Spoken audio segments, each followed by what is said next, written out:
हिंदू विश्वविद्यालय के कार्डियोलॉजी विभाग के विभागाध्यक्ष प्रोफेसर डॉक्टर ओम शंकर सिंह का मामला धीरे धीरे तूल पकड़ता जा रहा है। बता दें कि पिछले दिनों डॉक्टर ओम शंकर विभिन्न अनियमितताओं को लेकर 20 दिनों तक अपने ही विभाग में आमरण अनशन किया था।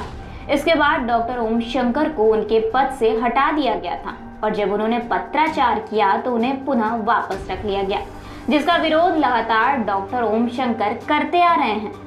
ऐसा अजीबोगरीब प्रकरण है, इससे जुड़े कम से कम 4-5 गंभीर अनियमितताओं के तथ्य आए हैं। बीएचयू में पिछले लगभग 3 वर्षों से एग्जीक्यूटिव काउंसिल नहीं है, जो अनिवार्यता है। बिना एग्जीक्यूटिव काउंसिल के सारी भर्तियां हो रही हैं।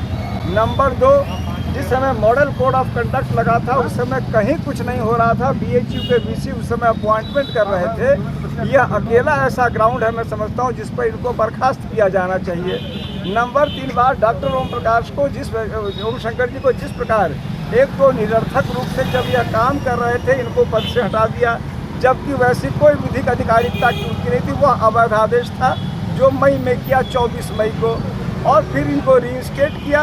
अगर रीइंस्टेट किया तो 55 दिन बाद हटाना था। पहली बार हटाया तो उस समय तब हटाया जब उनको बहाली करना था। आज फिर इसीलिए हटाया कि उनको बहाली करनी है।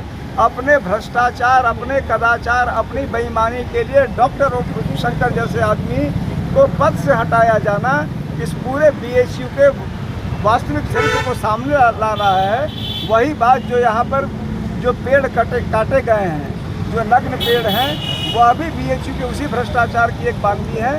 इसको डॉक्टर साहब उजागर कर रहे हैं। हमारी पार्टी ने डॉक्टर ओम प्रकाश के साथ हम हमेशा हैं और इन्हें सम्मानित करते हैं, इन्हें सल्यूट करते हैं कि यह लगातार बीएचयू के जो मालवीय जी की कल्पना थी उसको जो नेस्तनाबूद यहाँ के ये कर रहे हैं बीसी, उसमें जो संघर्ष कर रहे हैं उसको हम सलाम करते हैं। तो आगे क्या आप इस मुद्दे को और भी कहीं ले जाएंगे या कोर्ट? निश्चित रूप से इस प्रकरण को कोर्ट ले जाएंगे, लोकपाल के पास ले जाएंगे, हर सक्षम स्थान पे ले जाएंगे, क्योंकि हम समझ चुके हैं कि वीसी, आज हमने 2 मिनट समय मांगा मिलने का। इनके सारे लोग बैठ के दुनिया भर की बात बोलते रहे, लेकिन वीसी के पास मिलने के लिए 2 मिनट समय नहीं था। यह उनकी स्थिति है, जबकि वह सारे गुनाह, सारे भ्रष्टाचार कर सकते हैं, हमसे 2 मिनट नहीं मिल सकते। और इनके लोग अनर्गल प्रलाप अलग से करते हैं। सर, केंद्रीय विद्यालय जो विश्वविद्यालय होता है उसको राष्ट्रपति जो के आता है संज्ञान में, तो क्या इसको लेकर राष्ट्रपति से भी मिलेंगे आप? राष्ट्रपति के पास हमें जाना भी पड़ेगा, क्योंकि यहाँ की जो स्थितियाँ हैं, मैं उम्मीद करूँगा, बस इतनी उम्मीद करूँगा कि राष्ट्रपति महोदया वास्तव में यहाँ की स्थितियों को संज्ञान में लेंगी और इस पर कार्रवाई करेंगी। यदि किसी भी कारण से राष्ट्रपति के स्तर से भी कार्रवाई नहीं होती है तो वास्तव में इसके बड़े गलत संदेश जाएंगे कि पूरा सिस्टम इस भ्रष्टाचार का समर्थन कर रहा है।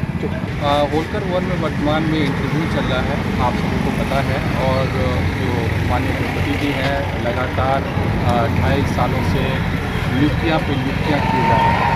इनकी नियुक्तियाँ, सारी की सारी नियुक्तियाँ अवैध हैं, कानून के विपरीत है, क्योंकि नियुक्तियाँ करने का अधिकार विश्वविद्यालय में सिर्फ और सिर्फ यहाँ के एग्जीक्यूटिव काउंसिल के पास है, जिनको इन्होंने पिछले 2.5 सालों से ज़्यादा समय में आज तक बनने नहीं दिया, बनने नहीं दिया।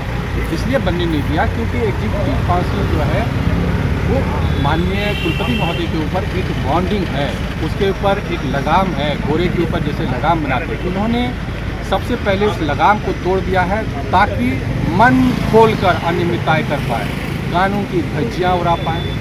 और बनारस हिंदू यूनिवर्सिटी जैसे विश्वविद्यालय, जिनको महामना ने एक भीख मानकर बनवाया था, उस विश्वविद्यालय की ईंट से ईंट बजा रहे हैं, वहाँ कानूनों की धज्जियाँ उड़ा रहे हैं।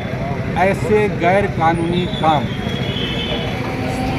सीधे जबरन इस तरह से किया जा रहा है बनारस हिंदू यूनिवर्सिटी में। ये बहुत ही दुख की बात है, न सिर्फ हमारे देश के लिए शर्म की बात है, इस विश्वविद्यालय के लिए शर्म की बात है, माननीय प्रधानमंत्री जी के लिए भी शर्म की बात है, क्योंकि उनके संसदीय क्षेत्र में ऐसा हो रहा है।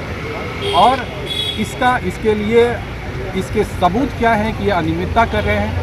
एग्जीक्यूटिव काउंसिल के बाद कई सारे विभागों में आपने देखिए कि NFS किया है, नो सुटेबल फाउंड कैंडिडेट।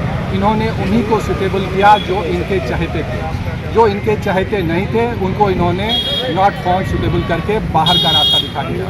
हमारे विभाग में जब इनकी मनमानी नहीं चलती तो जब मैं इनके अन्य भ्रष्टाचारों को मीडिया से उठा रहा था, आम पब्लिक को संज्ञान में ला रहा था, तब गलत आरोपों के द्वारा मुझे पहले 24/5/2024 को पद से हटा दिया गया, ये कहकर कि मैं अवेलेबल नहीं हूँ, जबकि मैं उस समय अपने विभाग में अवेलेबल था, 24 घंटे अवेलेबल था, 8 घंटे ड्यूटी के बदले।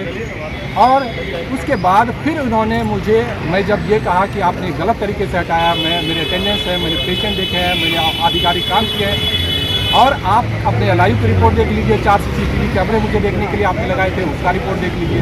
सब ये साबित करता है कि मैं इसी विश्वविद्यालय में अपने ही हेड के चैम्बर में बैठा हूँ, आप मुझे अनअवेलेबल कैसे कर सकते हैं।